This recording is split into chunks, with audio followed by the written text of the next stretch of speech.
शासनपति प्रभु महावीर स्वामी को हम वंदन करते हैं। सभी गुरु भगवंतों को तिकोते के पाठ से वंदन करते हैं। श्रद्धावान भाई और बहनों, आपके अंदर विराजित आत्मा को माजलगांव से सुभाष कोठारी का सादर प्रणाम, सादर जय जिनेन्द्र। उत्तराध्यायन सूत्र के 5वें अध्ययन पर ये मेरा 7वां वीडियो है। कल हम देख रहे थे चौथी गाथा का वर्णन। गुरु भगवंतों ने तत्तमम परमम ठानम महावीरम देश्यम काम गिद्धे जा बाले भीषम कुराई कुआई। गुरु भगवंतों ने चौथे गाथा के अंदर समझाया है भीषम कुराई कुआई, यानी रौद्र कर्म करता है, अत्यंत हिंसक कर्म करता है। क्यों करता है? क्योंकि वो अज्ञानी है, और वो अज्ञानी होने की वजह से क्रूर कर्म तो करता ही है।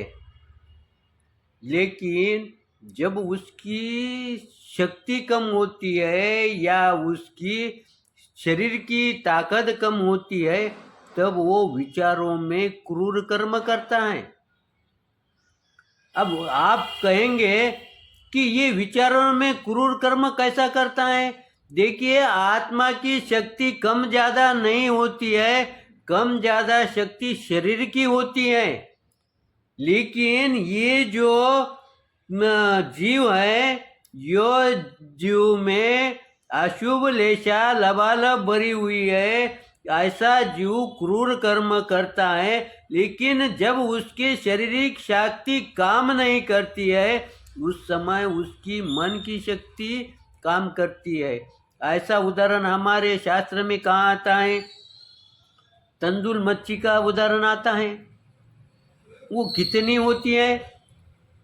बहुत छोटी होती है, लेकिन वो कितनी बड़ी कर्म बंद का काम करती है। अब वो शरीर से कर्म बंद कर रही है क्या? क्योंकि शरीर बहुत छोटा है, लेकिन उसके कर्म कितने विशाल है, कितने बड़े हैं। तो ये ऐसे प्रसंग हमारे जीवन में भी आते हैं। कभी कभी कोई भाई हमारे से भिड़ जाता है, वो हमारे से बहुत हट्टा कट्टा होता है, मजबूत होता है, उसके तुलना में हम बहुत ही दुर्लभ होते हैं। लेकिन उस समय हमारी शरीर की शक्ति काम नहीं करती है, लेकिन हमारी मन की शक्ति तो काम कर रही है ना। हमारे भाव तो वैसे है ना, और हमारा शास्त्र भाव पर टिका है। इसीलिए गुरु भगवंत कहते हैं कि तुम शरीर बिगड़ा तो बिगड़ने दो, लेकिन भाव मत बिगड़ने दो। क्योंकि भाव अगर बिगड़ गए ना, तो हमारा सब कुछ बिगड़ जाता है। इस तरह से तीसरे गाथा के अंदर गुरु भगवंतों ने कहा है। चौथी गाथा के अंदर गुरु भगवंतों ने क्या कहते हैं? जे गिद्धे काम भोगेशु एगे कुंडाई गच्छई, न में दिट्टी परे लोहे चक्कू दिटा इमा रही। गुरु भगवंत समझाते हैं, ऐसा जीव क्या सोचता है? क्योंकि उसकी सोच ही विपरीत होती है। वो हम उनसे समझाने को जाएंगे तो वो कहता है कि हमने परलोक देखा ही नहीं। आपने देखा है क्या? फिर आपने देखा नहीं, मैंने देखा नहीं, फिर प्रभु का ये लुभावना हमारे को आशा क्यों लगाते हो? ये ऐसा मिलता वैसा मिलता, ये हमारे को क्यों जागृत करते हो ये ऐसी इच्छा? लेकिन अभी प्रत्यक्ष हम देख रहे हैं ना, इस काम भोग के अंदर वो सुख जानता है, सुख ढूंढता है, और वो कहता है ये अभी प्रत्यक्ष हम आंखों से देखते हैं, शरीर से छूते हैं। इसको छोड़ के तुम प्रभु की चिंता कर रहे हो, जिसको आपने देखा नहीं, मैंने देखा नहीं। ऐसा कौन कहता है? ऐसा आकाम निर्जरा करने वाला जीव कहता है। आकाम निर्जरा वाला जीव सोचता है, मिथ्यात्व का जीव सोचता है जो बाल मरण कहते हैं, ऐसा जीव ऐसी बातें करता है, ऐसे विचार रखता है। अज्ञानी जीव काम भोगों के सुख में प्रत्यक्ष सुख मानता है। वो इसको प्रत्यक्ष सुख मानता है, परलोक का सुख वो उसको मिथ्या मानता है। उसे कोई भी समझाने की कोशिश करे तो वो समझता नहीं, मानता नहीं। क्यों नहीं मानता? क्यों आपने माता पिता की बात नहीं सुनता? क्यों आपने गुरु भगवंतों की बात नहीं सुनता?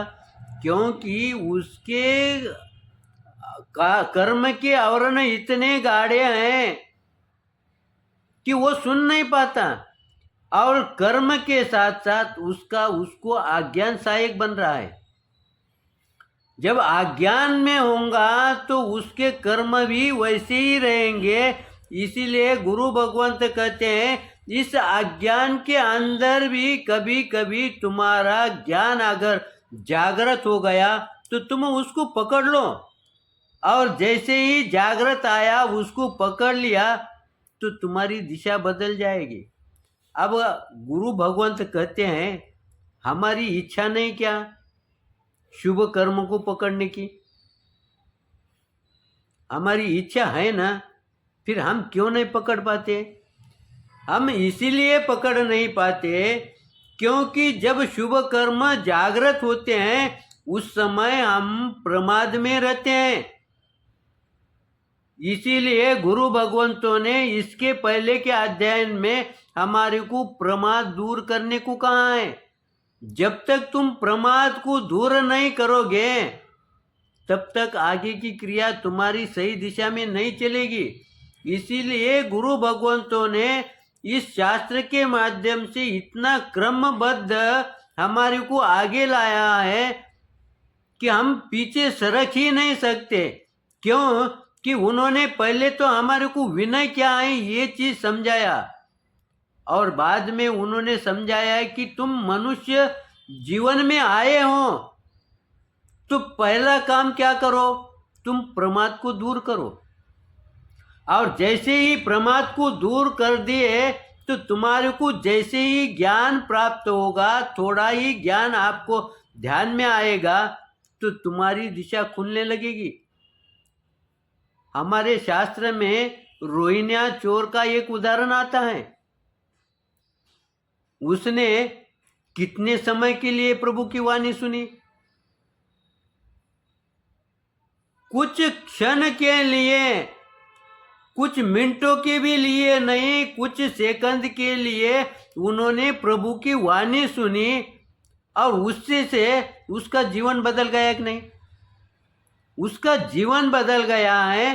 फिर हम ये इस प्रभु को धन्यवाद इस बात के लिए दो क्योंकि आज हम उसको जान रहे हैं, उसको समझ रहे हैं, और उस पर चिंतन भी कर रहे हैं। जिसको जैसा जैसा समय मिल रहा है वैसा वैसा चिंतन भी हम कर रहे हैं। तो ये हमारा ज्ञान खुल रहा है कि नहीं? अभी इसके पहले हम अज्ञान में थे, इसीलिए हमने कई योनि में भटकते भटकते यहाँ तक आए। जब 24 तीर्थंकर थे उस समय पर भी हम थे, लेकिन कहाँ थे पता नहीं है। लेकिन आज पता चल गया कि हमारे गुरु भगवान 24 है। देखा नहीं, लेकिन उन्होंने क्या कहा ये तो हम जान रहे हैं ना।